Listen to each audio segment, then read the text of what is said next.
नमस्कार दोस्तों, भाइयों, बहनों।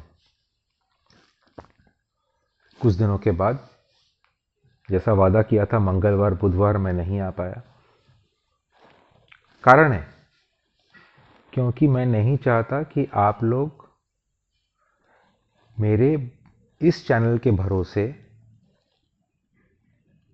कोई ट्रेड मैनेज करो या ट्रेड लो। पहली बात। दूसरी बात, ये कोई कॉल सर्विस नहीं है। ये यहाँ पर ये मेरा चैनल और मेरे आप लोगों के सामने आने का कोई मकसद ऐसा नहीं है कि मैं आप लोगों को ये बताऊं कि यहाँ बेचो, यहाँ लो, यहाँ टॉप बनेगा, यहाँ बॉटम बनेगा। वो एक नॉर्मल प्रक्रिया है। उतार चढ़ाव, लो टाइड, हाई टाइड, वो चलता रहेगा। मैं और मेरा इंटेंशन ये है कि आप लोग भी आत्मनिर्भर बनो। मैं जो कुछ भी आकर यहाँ दिल से बोलता हूँ, मैं यहाँ कुछ भी जो बोलता हूँ उसका कोई प्लान नहीं होता है। मैं जो भी आता हूँ दिल से बोलता हूँ और ये सोच के बोलता हूँ कि मैं अपने आप से बात कर रहा हूँ। अहम ब्रह्मास्मि, जो मैंने अपने फर्स्ट वीडियो में बोला था। तो आप लोगों का बहुत रिक्वेस्ट, मेरे पहले वीडियो डालने के साथ साथ ही 24 घंटे से आना चालू हो गया, next video next video next video. अगर आप इम्पेशेंट हैं मार्केट में तो आप प्लीज़ मार्केट में ट्रेडिंग करना बंद कर दीजिए। ये मार्केट सिर्फ उन लोगों का कत्लेआम करता है जो इम्पेशेंट होते हैं, जिनमें धैर्य नहीं होता है। People who are most affected by fear and greed, they are the easiest prey to this market. जो बहुत जल्दी भयभीत होते हैं या जो बहुत ज़्यादा लालची होते हैं, मार्केट के लिए सबसे आसान कत्लेआम करने के लिए वही होते हैं। तो मैं नहीं चाहता था, बाकी बहुत छोटे से मैं कवर करूंगा, कोई वाहवाही नहीं चाहता हूं। सिर्फ इतना बोलूंगा कि मैंने लास्ट टू लास्ट वीक एक ही चीज़ बोला था कि मेरे को बाजार कुछ टॉप आउट होकर गिरता दिख रहा है। बाजार गिरा भी। फिर एक दिन सोमवार एक बड़ा मूव आया and I came and said कि this is out of syllabus. मैंने एक ये लाइन यूज किया था, out of syllabus.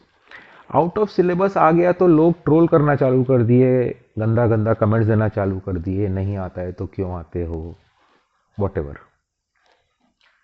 Out of syllabus का मतलब ये नहीं है कि आप एवरेज स्टूडेंट हो, आप बहुत अच्छे स्टूडेंट हो, आप क्लास में अव्वल आते हो, फर्स्ट आते हो।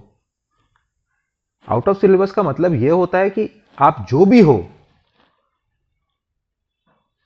आप उसके लिए प्रिपेयर्ड नहीं थे। अगर आपको बोल दिया जाता तो आप प्रिपेयर्ड होकर आते। चलो, जो होना था हुआ। पर हुआ क्या? वो सिर्फ एक दिन था, आइसोलेशन। अब मेरा पुराना वीडियो अगर आप देखो, जिसमें मैंने ग्रैंडफादर साइकिल के बारे में बताया, मैंने क्लियरली बोला था कि साइकिल के बाद भी कुछ एक ऐसे मूव होते हैं जो सिर्फ कदम बाहर रखने वाले मूव होते हैं, कि हमको कदम बाहर रखना है। कदम बाहर रखने से याद आया, जब रावण का बेटा होने वाला था तो उसने 9 के 9 ग्रहों को बंदी बना लिया था। सिर्फ इस कारण, क्योंकि उससे बड़ा विद्वान तो कोई था नहीं, उससे बड़ा पंडित कोई नहीं था।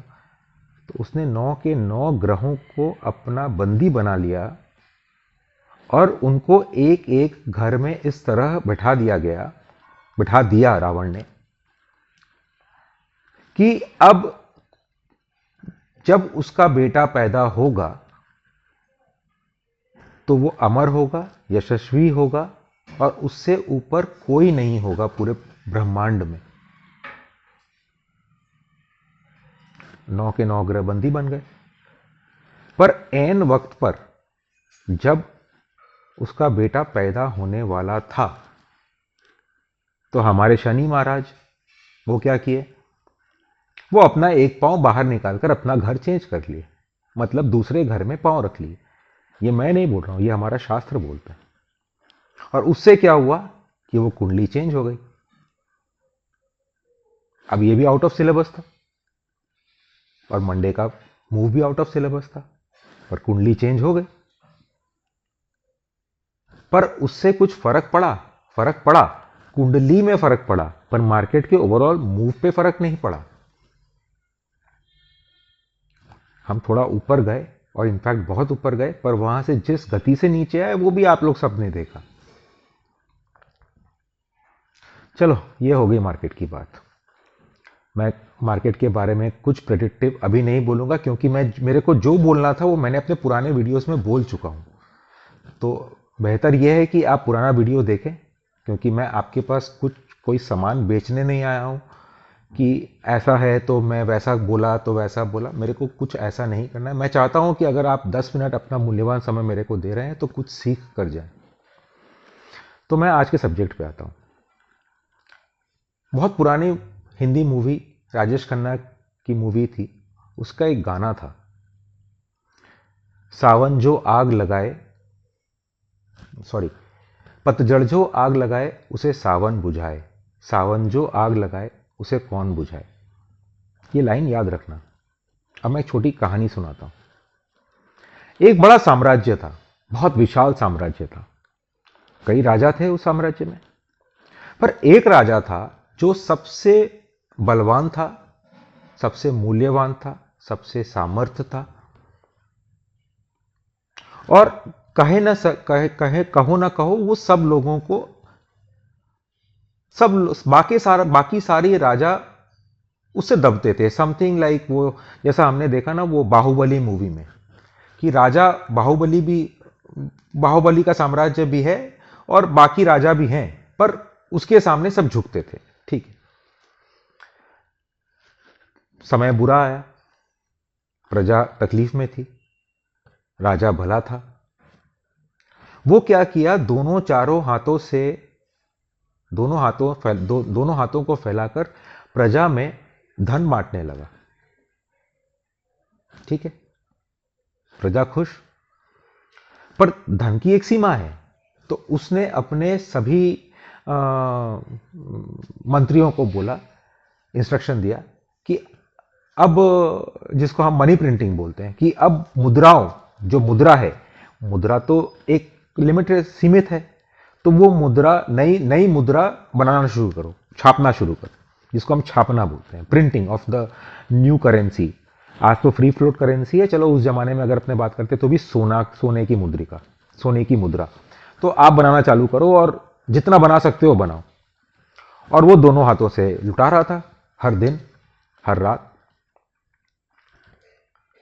पर एक समय आया जब जितनी नई मुद्राएं वो बना पा रहा था या छाप पा रहा था, उससे ज्यादा उसको अगले दिन बांटना था। Requirement, the demand was more than the supply.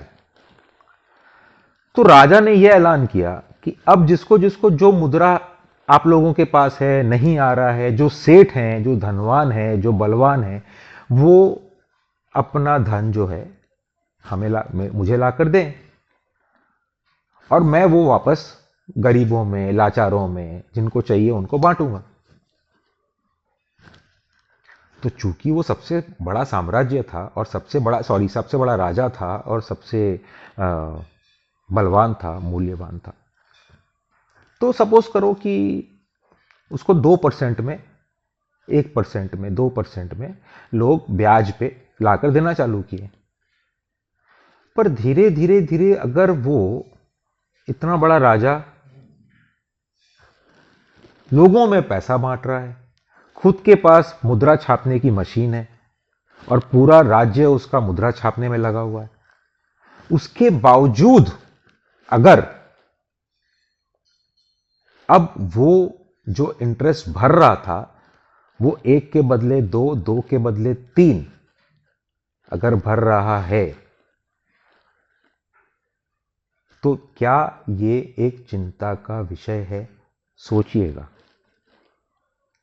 सोचिएगा कि 29 जनवरी 2021 को यूएस 10 ईयर बॉन्ड यील्ड 1% पे था, 1.00%, और कल का क्लोजिंग 1.34% पे है। इसका मतलब 34% increase in borrowing cost of US on a 10 year bond. मतलब यूएस को 34% एक्स्ट्रा देना पड़ रहा है, जो वो 29 जनवरी 2021 पे बोरो कर रहा था, और जो वो कल शाम को रात को बोरो करके कर रहा था, उसके रेट में। सोचने का विषय है, और ये सोचना बहुत जरूरी है।